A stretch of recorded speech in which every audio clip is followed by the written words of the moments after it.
We gotta get our kids, fired up, get them some motivation for the next class. Who's Brian? Who's Brian? I know why you sat us next to each other. You want to see who can eat more quickly. Brian is a death knight of glorious power. Competition against me. Also, he just wants to like hang out and nobody wants to be his friend because he's Brian. Brian the Death Knight. That's Brian. He's a Death Knight. He's a real jerk, honestly.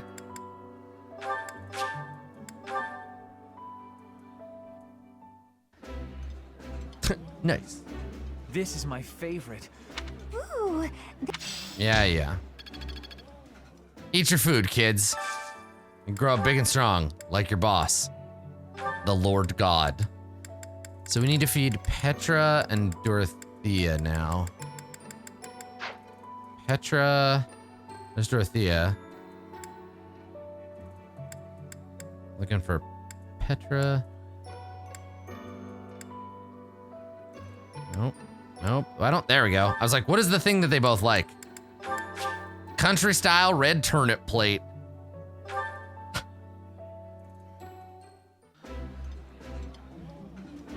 I think I like this, but I would. Doesn't look like a country style red turnip plate. It's not even set on a plate. It's in a bowl. Whatever. Okay. What else? What else can we do? We can teach ourselves some stuff. I think we're still gonna lose. I think we're still gonna lose the tournament, right? What tournament was it?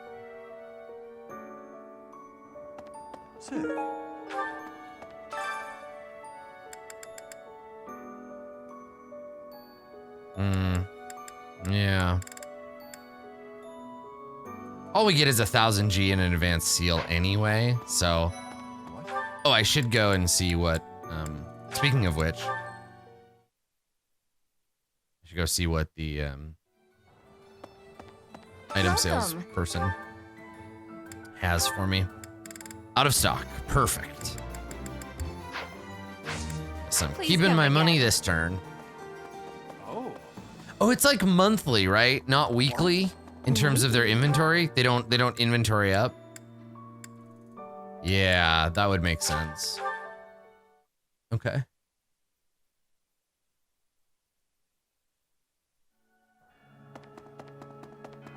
Yeah, restock once a month. That makes sense. Okay.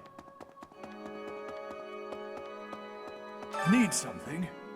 Oh, we're getting close. We only need 500 more. It's really tempting to use it on this like riding +2, flying +2, heavy armor, like all of those. But I really want to clear out the Saint Kathleen statue first, and then we'll use all of our renown to boost up the other statues slightly more evenly. Well, in that case, we forgot to do martial skills. Yes, no, let me look. Let me look. So how's that work? Where do I do those?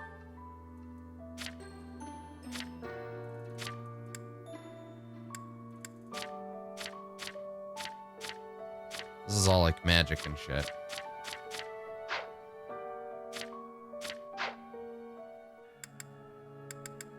I mean, it's a religious military school, so combat arts. That's right, yeah, because I have some extra ones. Right, okay. So we got Wrath Strike, which is a pretty good grounder, which is good against flyers. It's nice to have some options, right? So like monster hits, flyer hits. Those are good to have on the thing. And she's only using swords, so that's good. Okay. I can if I want to, I can keep Wrath Strike, but I think I've got something better. An attack that leaves the enemy with 1 HP, but they're not Pokemon. Why would I want to do that?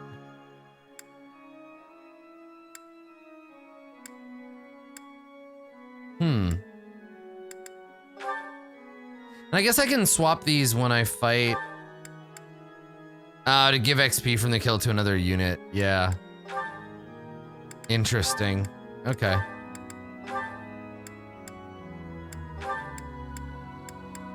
And we can swap these out after we know what we're fighting too, right?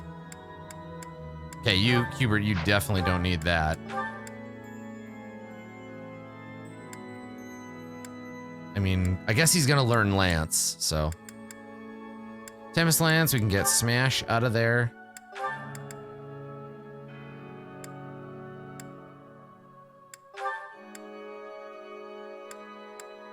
Good. Good. Total lack of those abilities. Here we go. Yes, this is good. Now I can actually use like a bunch of different like punching abilities.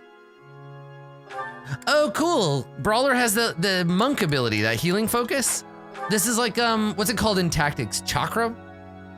Yeah, it's the chakra ability. Yeah, no worries, Atar. I mean, it's gonna be a long series, but thanks for watching. Yeah. Okay, so healing focus, and then let's do Mighty Blow and Bombard. Okay. Vendetta. And Closer. Ah, nice. Bow attack that prevents the enemy from moving. That's really good. Okay, and then Hexblade and Sword Dance.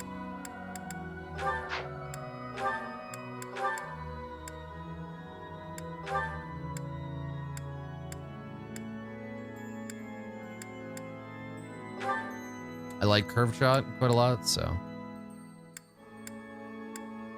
Okay, you don't need either of these because you don't have any of those things.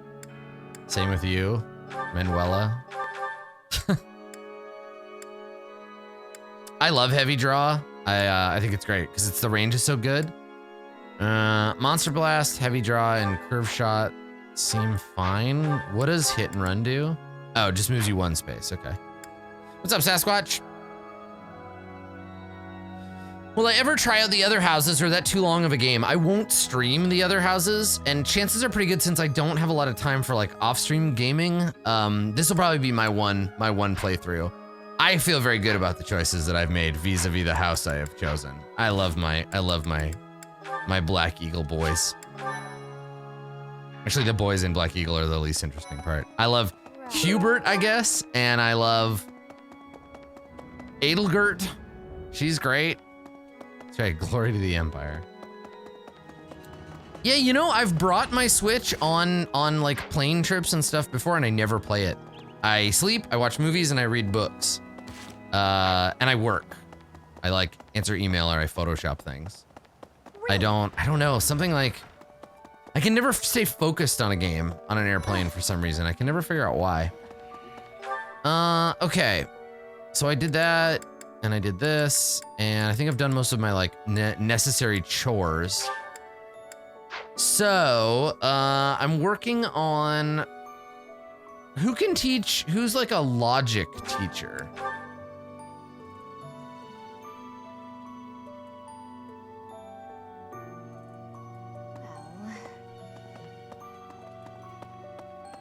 Hanneman.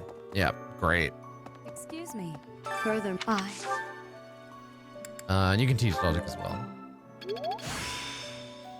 there we go. Because I might as well boost some of my other skills for her, because she's got, sword is gonna work it out on its own. I am sorry, but... And then you can teach flying. Okay.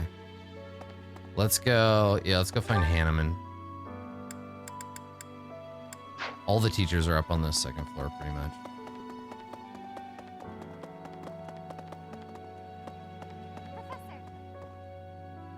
Great, you're happy. I'm real proud of you. Professor. Are you positive? Unfortunately, I have. If that still, what? Somebody once tweeted, and I can't remember who it was to be able to credit them, but I saw a tweet once that was like, if you recline your seat on an airplane in coach, you need to rethink your life. And initially I was like, what? But like, that's what they're for. They have the reclining thing right on them. But the more I think about it, the more I'm like, but that only works if everyone reclines their seat. And sometimes people don't, and then it's this whole thing. Yeah, like, on a sub 4-hour flight, and I've just, now I think about it every time I'm on a plane, I'm like, how am I affecting the person behind me if I do this? Cause like was pointed out, Evil Welshman in chat, you cannot work on a laptop on a plane if the person in front of you has reclined their seat. It is impossible. Because suddenly the seat is here and you're like Tyrannosaurusing your laptop. And I have a hard time with that. But also, have you seen those, have you ever seen those, they're like, somebody made these, like, they're basically like bars, like that you put on your car. You know the anti-theft device, the club or whatever, you know that? You're aware of that thing? It's like a metal ratchet and you put it on the wheel of your car. So even if someone gets in your car, they can't turn the wheel. Somebody made those, but you put them on the seat of the plane in front of you and you lock them so that if someone tries to recline their seat, it just jams. Apparently most airlines, like, you're not allowed to fly with those. I think they're a monstrous device. Like, I think it's just such a passive aggressive, like, horse shit machine. But the real problem is how people get jammed onto airplanes to, like, they overbook planes and they in coach you're all like massively jammed in.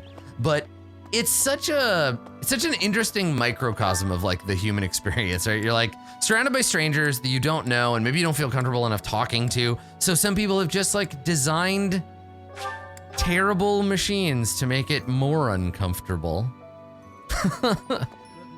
On my flight to Japan, the person in front of me was asleep during both of the mealtime periods, and they were asleep and their seat was reclined, and I got my meal and they didn't get theirs, so they didn't sit up. And so I was like, what am I gonna do with this? Like, I guess I'll just rest it on my chest with because like you bring the thing down and it's like in your, it was terrible. That was like the worst. And I really wanted to just reach over and be like, excuse me, could you move? But I also don't like interrupting people when they're asleep, because it's so hard to fall asleep on a plane. So like if you're napping it up, like, good for you, man. Yeah, it's rough. It's a rough scene. Travel is a hard thing.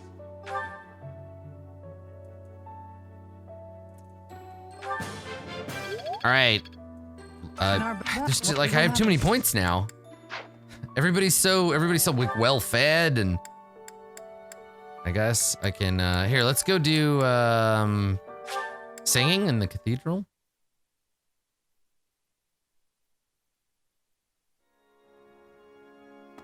How much was a flight from like LA to New York in 1969 versus today, right? Because they used to sell flights on the idea that it was like magical luxury of traveling the sky, but now it's like jam them in as many as you can. And I wonder if the price difference is like that much. Like, did flights all used to cost like $3,000? Let me sing for you. Do you not like my voice? No one cares about your Pegasus voice.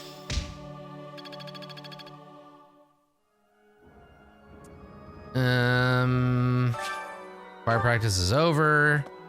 Yeah, this is an interesting conundrum in that I guess now I just have to find teachers to teach me things I haven't already trained in.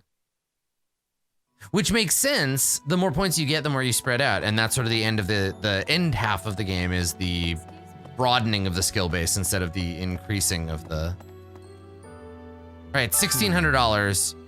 Jesus Christ, I paid $1,400 to get to Indianapolis, and it was a nightmare. I was like jammed in a... I was jammed in a box. Yeah, I mean, of course, this is all based on ignoring the fact that air travel is kind of magic still. Like, yeah, it's cramped, and yeah, it sucks, and yeah, it takes a long time, and yeah, you get stuffed in with a bunch of other humans you don't want to be anywhere near, but it's very cool to be able to travel pretty much anywhere you want in the world. If it was $1,600 1969 money, that's different. Yeah, that's very, very different. I got upgraded once from Taipei to, it was just a layover. It was Taipei to Tokyo. And it was only like an hour and a half, and I got upgraded to first class. And it was like, It was like a totally different thing. It was like as if you had been looking at the color blue your whole life, and someone just leans over and they're like, "You think that's blue? Look at this," and they show you a wholly new color, and you're like, "What? Well, I never knew." And then you look at what you thought blue was, and you're like, "That's brown. That's an ugly brown. I hate it." And you're just like, "Great. Well, now I'm ruined. Now I'm ruined on this brown blue." I apologize for calling you in so suddenly. All right, we got story to pay attention to. There is a matter I would like to discuss with you. I believe I've told you this before, but it is my responsibility to aid the Archbishop in all her duties. I'm not the Archbishop, I'm God. Instruction, Oh, you mean the other ceremony Archbishop? oversight, donation management, all of the church's many administrative tasks. I oversee not only the priesthood, but also the Knights of Seiros and the Officers' Academy. Dude, that seems like a lot of responsibility. The Archbishop entrusts a great deal to my discretion, and I am honored by her confidence. Even when she must make decisions herself, she often seeks my counsel in advance. And yet, your appointment to a teaching position at the Officers' Academy was a complete surprise to me. Not only that, but you have also been entrusted with the Sword of the Creator. I was as surprised as anyone else to learn that. And now, well, I will spare you my conjecture. In any case, it is time I learned more about you. I ask only that you answer my questions honestly. I will be most grateful for your cooperation. First, I would like to know just how much you know about yourself. You are the child of Gerald Eisner, correct? I did not know that was his last name. That's what I hear. That's quite a vague reply for such a basic question. In the future, I would advise you to answer such queries with confidence. I advise you to suck my dick, As the former Seteth. captain of the Knights of Seiros, Gerald was renowned throughout Fodlan. If you really are his child, then no one would voice any complaint about you joining the Knights. How long has it been since you became a mercenary? Why are you grilling me, fucker? I'm God now. Given your youth, that hardly seems likely. Huh, what is Considering up that with I this have never asked a-hole? Your age. Just how old are you exactly? Your face says it all. You truly don't know, do you? Just what was Gerald thinking, raising you this way? Given your responses thus far, I feel as though any further questions would just be a waste of our time. Get However, out of here. Permit me to make one thing clear. Whatever her reasons, the Archbishop has placed great faith in you. Do not betray that trust. That is all. Oh, he's gone. I killed him. Wait, that gave us 2 bonus? That increased our support rank with it? Okay, whatever. I am grateful.